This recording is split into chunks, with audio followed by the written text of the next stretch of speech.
Welcome to wishful ಅಡುಗೆ ಮನೆ. ಏನಪ್ಪ ಇವತ್ತು ಸೌತೆಕಾಯಿ ಅಂತೀರಾ?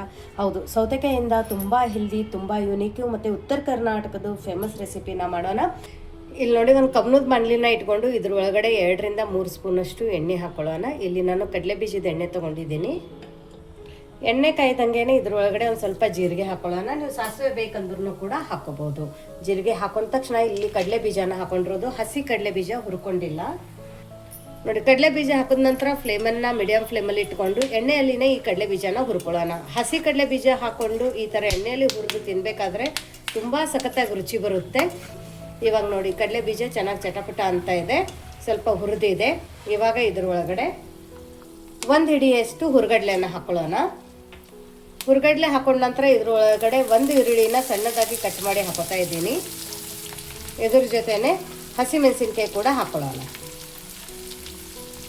ಇವಾಗ ಕರಿಬೇವು ಕೂಡ ಹಾಕೊಳ್ಳೋಣ. ಫ್ಲೇಮನ್ನು ಲೋ ಫ್ಲೇಮಲ್ಲಿ ಇಟ್ಕೊಂಡು ಇದನ್ನು ಹುರ್ಕೊಳ್ಳೋಣ. ನೋಡಿ, ಇದು ಹುರಿತಾ ಇರಬೇಕಾದ್ರೆ ಅಲ್ಟರ್ನೇಟ್ ಆಗಿ ನಾವು ಮುಂದಿನ ಪ್ರೋಸೆಸ್ಸನ್ನು ಮಾಡ್ಕೋಬಹುದು. ತುಂಬ ಬೇಗ ಆಗುತ್ತೆ. ಮನೆಗೆ ಯಾರಾದರೆ ಗೆಸ್ಟ್ ಬಂದಾಗಲೂ ಕೂಡ ಈ ಥರ ಒಂದು ನೀವು ರೆಸಿಪಿನ ಮಾಡ್ಕೊಡ್ಬೋದು.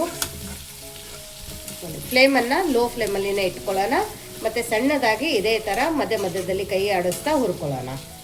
ನೋಡಿ, ಇಲ್ಲಿ ಸೌತೆಕಾಯಿನ ತೊಳೆದ್ಬಿಟ್ಟು ಒರೆಸ್ಬಿಟ್ಟು ತೊಗೊಂಡಿರೋದು. ಇವಾಗ ಸೌತೆಕಾಯಿ ಮೇಲ್ಗಡೆದು ನಮಗೆ ಸಿಪ್ಪೆನ ತಕ್ಕೋಬೇಕಾಗಿದೆ. ನೋಡಿ, ಈ ಥರ ಸಿಪ್ಪೆನ ತಕ್ಕೊಳ್ಳೋಣ. ಯಾಕಂದರೆ ಸಿಪ್ಪೆ ತುಂಬ ಹಾರ್ಡಾಗಿದೆ, ಹಾಗಾಗಿಬಿಟ್ಟು ಇದ್ರ ಮೇಲ್ಗಡೆದು ಸಿಪ್ಪೆನ ನಾವು ತಕ್ಕೊಳ್ಳೋಣ. ಅಕಸ್ಮಾತ್ ಸೌತೆಕಾಯಿ ಮೇಲ್ಗಡೆ ಸಿಪ್ಪೆ ತುಂಬ ಎಳೆ ಇದೆ ಅಂದರೆ ನೀವು ತಕ್ಕೊಳ್ಳೋ ಅವಶ್ಯಕತೆ ಇಲ್ಲ. ತೊಳೆದ್ಬಿಟ್ಟು ಅದೇ ಥರ ಯೂಸ್ ಮಾಡ್ಕೋಬೋದು. ಸೊ ಇಲ್ಲಿ ನೋಡಿ, ಬೆಂಗಳೂರಲ್ಲಿ ಸೌತೆಕಾಯಿ ತುಂಬ ಮೇಲ್ಗಡೆ ಸಿಪ್ಪೆ ಬಿರ್ಸಿರುತ್ತೆ. ನೋಡಿ, ತುಂಬ ಬಿರ್ಸಿದೆ. ಸೊ ಈ ಥರ ನಾವು ಹಾಕೋಕ್ಕಾಗೋದಿಲ್ಲ, ಯಾಕಂದರೆ ಮಕ್ಕಳು ಕೂಡ ತಿಂತಾರೆ. ಸೊ ಇವಾಗ ಈ ಸಿಪ್ಪೆನ ತೆಗಿಯೋಣ. ಇವಾಗ ಸೌತೆಕಾಯಿದು ಮುಂದೆ ಭಾಗ ಮತ್ತು ಹಿಂದ್ಗಡೆ ಭಾಗನ ಕಟ್ ಮಾಡ್ಕೊಳ್ಳೋಣ. ಇಲ್ಲಿ ತುರಿಯೋ ಮಣೆ ತೊಗೊಂಡಿದ್ದೀನಿ. ಈ ಥರ ದಪ್ಪ ತುರಿಯೋ ಮಣೆ ಇರುತ್ತಲ್ಲ, ಅದನ್ನೇ ತಗೊಳ್ಳಿ. ನೋಡಿ, ಈ ಥರ ತುರ್ಕೊಳ್ಳೋಣ. ಅಲ್ಲಿ ಈರುಳ್ಳಿ ಬೇಯೋ ತನಕ ಇಲ್ಲಿ ನಾವು ಸೌತೆಕಾಯಿನ ತುರ್ಕೋಬೇಕು. ಇನ್ನೂ ಯಾರು ನೀವು ನಮ್ಮದು ವಾಟ್ಸಪ್ ಗ್ರೂಪನ್ನು ಜಾಯಿನ್ ಆಗಿಲ್ಲ ಅಂದರೆ ವಿಶ್ಫುಲ್ ಅಡುಗೆ ಮನೆ ವಾಟ್ಸಪ್ ಗ್ರೂಪ್ ಲಿಂಕನ್ನು ನಾನು ಡಿಸ್ಕ್ರಿಪ್ಷನ್ ಬಾಕ್ಸಲ್ಲಿ ಕೊಟ್ಟಿದ್ದೀನಿ. ಆ ಲಿಂಕ್ ಮೇಲೆ ಕ್ಲಿಕ್ ಮಾಡಿದರೆ ಸಾಕು, ನೀವು ನಮ್ಮ ಜೊತೆ ಕನೆಕ್ಟ್ ಆಗ್ತೀರಾ. ನಿಮ್ಗೇನೇ ಕ್ವರೀಸ್ ಆಗಿರ್ಬೋದು, ಡೌಟ್ಸ್ ಆಗಿರ್ಬೋದು, ಅಲ್ಲಿ ನೀವು ನಮ್ಮ ಜೊತೆ ಕಮ್ಯುನಿಕೇಟ್ ಮಾಡ್ಬೋದು. ಸೊ ಉತ್ತರ ಕರ್ನಾಟಕ ಸೈಡವರು ಯಾರಾದರೂ ನಮ್ಮ ವಿಡಿಯೋನ ನೋಡ್ತಾ ಇದ್ದರೆ ಕಮೆಂಟ್ ಹಾಕೋದನ್ನು ಮರಿಬೇಡಿ. ಮತ್ತು ಉತ್ತರ ಕರ್ನಾಟಕ ಸೈಡಲ್ಲಿ ಸೌತೆಕಾಯಿ ತುಂಬ ಎಳೆದು ಮತ್ತು ತುಂಬ ಚೆನ್ನಾಗಿ ಸಿಗುತ್ತೆ. ಸೊ ಆ ಸೌತೆಕಾಯಿ ಇದ್ದರೆ ಮೇಲ್ಗಡೆ ಸಿಪ್ಪೆ ತಕ್ಕೊಳ್ಳೋ ಅವಶ್ಯಕತೆ ಇಲ್ಲ. ತೊಳೆದ್ಬಿಟ್ಟು ಒರೆಸ್ಬಿಟ್ಟು ಇದೇ ಥರ ತುರ್ಕೋಬೋದು. ಇವಾಗ ನೋಡಿ, ಎಷ್ಟು ಚೆನ್ನಾಗಿ ನಮ್ಮದು ಸೌತೆಕಾಯಿ ತುರಿ ರೆಡಿಯಾಗಿದೆ. ಇಲ್ಲಿ ನೋಡಿ, ಸ್ವಲ್ಪ ದಪ್ಪನೇ ಇರಬೇಕು. ಇವಾಗ ಇದ್ರ ಒಳಗಡೆ ತುಂಬ ನೀರಿರುತ್ತೆ. ಸೊ ಹಾಗಾಗಿ ಇದ್ರ ಒಳಗಡೆ ನೀರನ್ನು ಒಂದು ಸ್ವಲ್ಪ ನಾವು ಹಿಂಡ್ಕೊಳ್ಳೋಣ. ತುಂಬ ಜಾಸ್ತಿ ಬೇಡ, ಸುಮ್ಮನೆ ಲೈಟ್ ಕೈಯಿಂದ ಹಿಂಡ್ಕೊಳ್ಳೋಣ.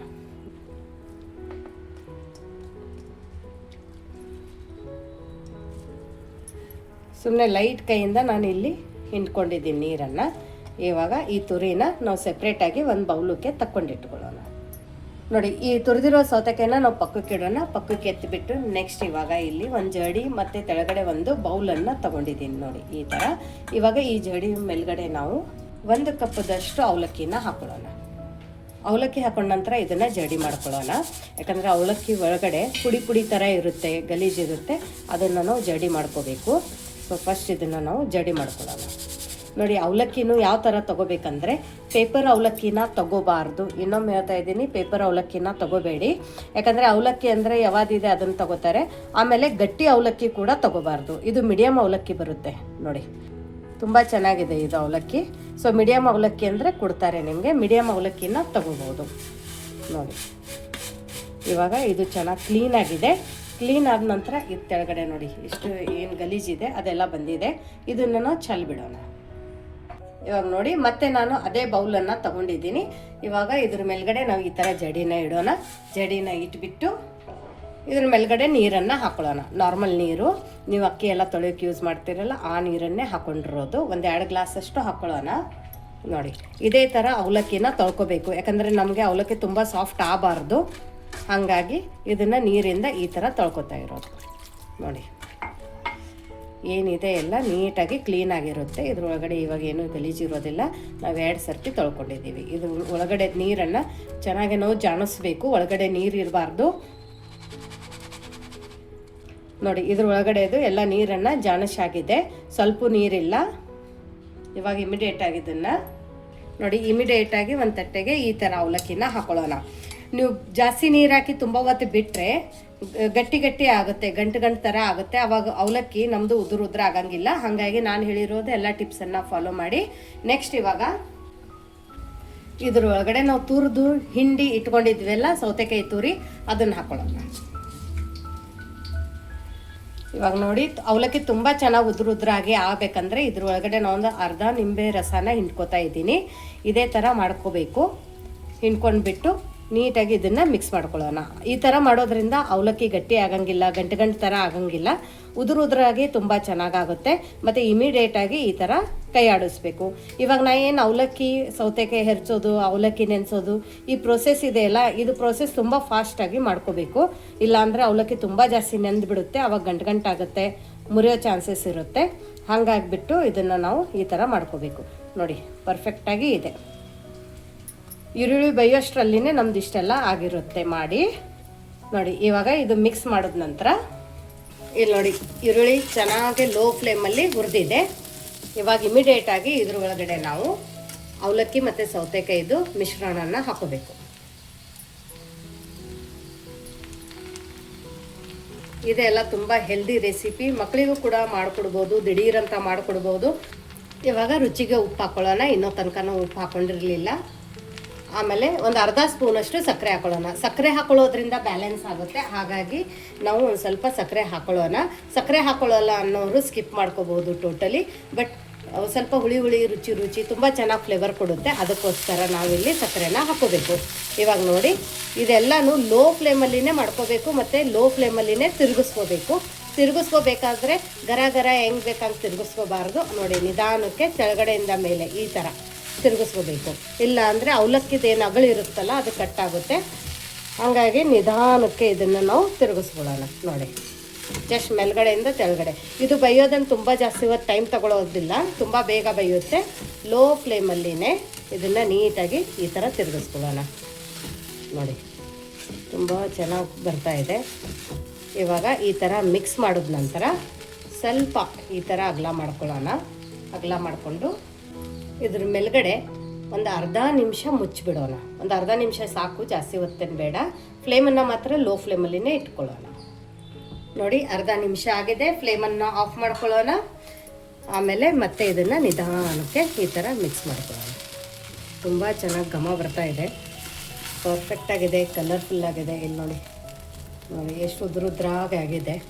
ಇಲ್ಲಿ ನೋಡ್ಬೋದು ಉದುರುದ್ರಾಗಿ ಬಂದಿದೆ, ಚೆನ್ನಾಗಿ ಬೈದಿದೆ. ಇವಾಗ ಈ ಬಿಸಿ ಸೌತೆಕಾಯಿ ಅವಲಕ್ಕಿನ ನಾವು ಈ ಥರ ಸರ್ವ್ ಮಾಡೋಣ. ಯಾರೂ ಅನ್ನೋದೇ ಇಲ್ಲ ಇದು ನಾವು ಸೌತೆಕಾಯಿಂದ ಮಾಡಿದ್ದೀವಿ ಅಂತ ಹೇಳಿಬಿಟ್ಟು.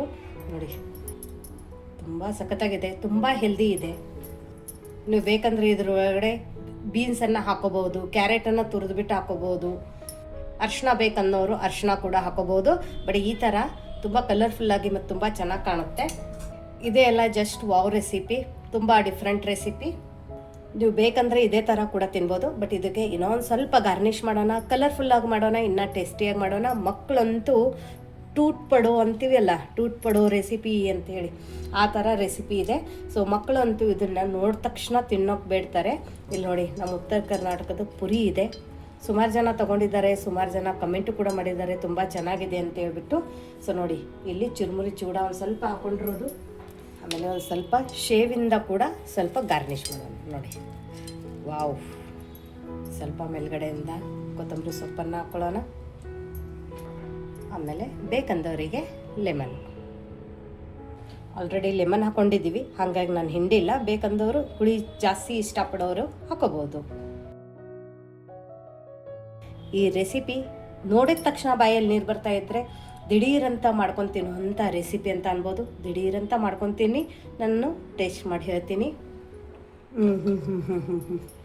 ವಾವ್, ಹೆಂಗೆ ಹೇಳೋದು ಅಂತ ಅರ್ಥ ಆಗ್ತಾ ಇಲ್ಲ, ಅಷ್ಟು ಚೆನ್ನಾಗಾಗಿದೆ ಇದು. ನೋಡಿ ಎಷ್ಟು ಉದ್ರಾಗಿ ಎಷ್ಟು ಚೆನ್ನಾಗಾಗಿದೆ ನೋಡಿ ಅವಲಕ್ಕಿ.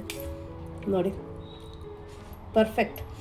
ಮಧ್ಯದಲ್ಲಿ ಕಡಲೆ ಬೀಜ, ಈ ಶೇವು, ಆಮೇಲೆ ಇದು ನಮ್ಮ ಉತ್ತರ ಕರ್ನಾಟಕದ್ದು ಪುರಿ.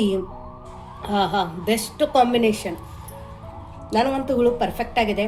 ಹುಳಿ ಜಾಸ್ತಿ ಬೇಕಂದವರು ಹಿಂಡ್ಕೊಂಡು ತಿನ್ಕೋಬೋದು. ಬೆಸ್ಟ್ ಅಂದರೆ ಬೆಸ್ಟ್ ರೆಸಿಪಿ. ಈ ರೆಸಿಪಿನ ಮಾಡ್ಕೊಂಡು ತಿನ್ನೋದನ್ನು ಮಿಸ್ ಮಾಡಬೇಡಿ. ಡೆಫಿನೆಟಾಗಿ ಮಾಡ್ಕೊಂಡು ತಿನ್ನಿ, ಮಕ್ಕಳಿಗೂ ಮಾಡಿಕೊಡಿ. ಸೊ ನಿಮಗೆ ಈ ರೆಸಿಪಿ ಹೇಗೆ ಅನ್ನಿಸ್ತು ಅಂತ ಕಮೆಂಟ್ ಮೂಲಕ ತಿಳಿಸೋದನ್ನು ಮರಿಬೇಡಿ. ಮತ್ತೆ ಸಿಗೋಣ ನಾವು ಇದೇ ಥರ ಹೊಸ ಹೊಸ ರೆಸಿಪಿ ಜೊತೆ, ಹೊಸ ಹೊಸ ಉತ್ತರ ಕರ್ನಾಟಕದ ಅಡುಗೆಗಳ ಜೊತೆ ನಮ್ಮ ವಿಶ್ ಫುಲ್ ಅಡುಗೆ ಮನೆಯಲ್ಲಿ. ಇನ್ನೂ ಯಾರು ನೀವು ನಮ್ಮ ಚಾನಲ್ನ ಸಬ್ಸ್ಕ್ರೈಬ್ ಮಾಡಿಲ್ಲ ಅಂದರೆ ಸಬ್ಸ್ಕ್ರೈಬ್ ಮಾಡೋದನ್ನು ಮರಿಬೇಡಿ. ಲೈಕ್ ಮಾಡಿಲ್ಲ ಅಂದರೆ ಲೈಕ್ ಮಾಡಿ, ನಿಮ್ಮ ಫ್ಯಾಮಿಲಿ ಮತ್ತು ಫ್ರೆಂಡ್ಸ್ಗೆ ಶೇರ್ ಮಾಡೋದನ್ನು ಕೂಡ ಮರಿಬೇಡಿ. ಮತ್ತೆ ಸಿಗೋಣ ಇದೇ ಚಾನಲಲ್ಲಿ ವಿಶ್ ಫುಲ್ ಅಡುಗೆ ಮನೆಯಲ್ಲಿ. Thank you.